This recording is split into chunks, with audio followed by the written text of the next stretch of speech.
Senator Dan Coates, an Indiana Republican, is a member of the Senate Intelligence Committee. The views expressed are his own. CNN, the burning alive of Jordanian pilot Moath al-Kasasbeh is yet another reminder that ISIS is intent on testing the utter limits of evil and depravity. But even as our eyes are drawn to the horrors being committed overseas, concern is growing in Washington that the Obama administration's strategy for defeating ISIS is falling short. 3 retired senior military commanders, with 12 stars between them, recently came before the Senate Armed Services Committee to give their assessment of the defense and security challenges facing our country.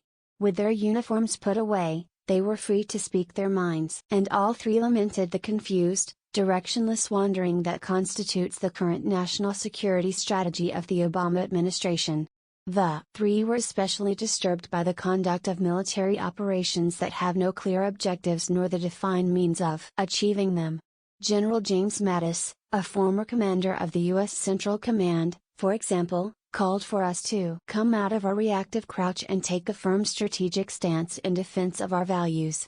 General Jack Keane, former Vice Chief of Staff of the Army, for his part referred in particular to our inadequate and disjointed efforts against ISIS, saying, "We are reduced to a very piecemeal effort." He noted that our airstrikes against ISIS targets were supporting unproven local ground forces, which would certainly guarantee that we will be incrementally engaged with one radical group after another with no end in sight. All Americans should share their concern. On the very day these commanders testified, their views ironically were validated by one of the few American successes in recent months, the reported successful defense of the Kurdish town of Kobani on the Syrian/Turkish border. The irony is that this town, which had little or nothing to do with the vast challenge to our interests posed by either ISIS or Syrian President Bashar al-Assad's murderous regime, and yet still consumed 70% of the airstrikes in our struggle against ISIS over the past months, has been trumpeted as a key victory by the Obama administration.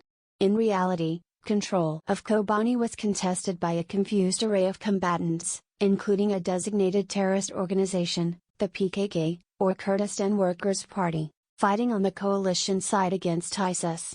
Meanwhile, U.S. airstrikes are only likely to help the forces of the brutal al-Assad regime, which also is battling ISIS.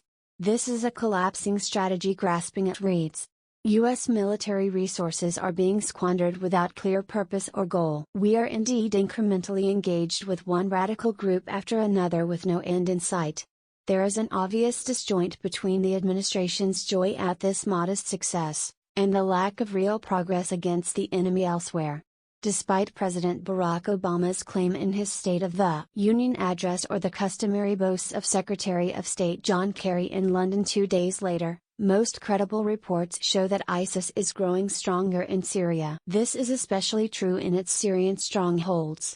We have recently learned that an estimated 20,000 foreign fighters have gone to Syria and Iraq to fight with ISIS, an estimated increase of 5,000 in the past 3 months. The numbers very well could be much larger. In the meantime, the Obama administration's plan to identify, vet, train and deploy a total of 5,000 anti-ISIS fighters, 2 years from now, has gone absolutely nowhere. And even if such forces materialize, when they do arrive on future battlefield, perhaps, they may have only limited defensive roles, according to the Pentagon. With all this in mind, who could possibly see the president's response to the mortal threat posed by ISIS as anything but a flat-out denial of the truth? This is simply not how our country should be responding to such threats to our interests and security. Last year, Obama laid out the goal of defeating ISIS, but he still has not put forward a comprehensive strategy to accomplish this goal. It is paramount that he does so. Such a strategy must include the cooperation and support of moderate Muslim nations. As Keane said Sunday, until we bring the countries that are involved and also those that have interests together and put together an alliance and establish a strategy, we're not going to be able to push effectively against ISIS. After years of watching this sickening spiral of foreign policy failures, we desperately need improved vision, a stiffer backbone, wisdom and leadership.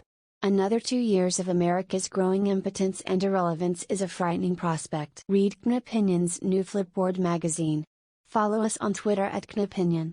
Join us on facebook.com/knopinion.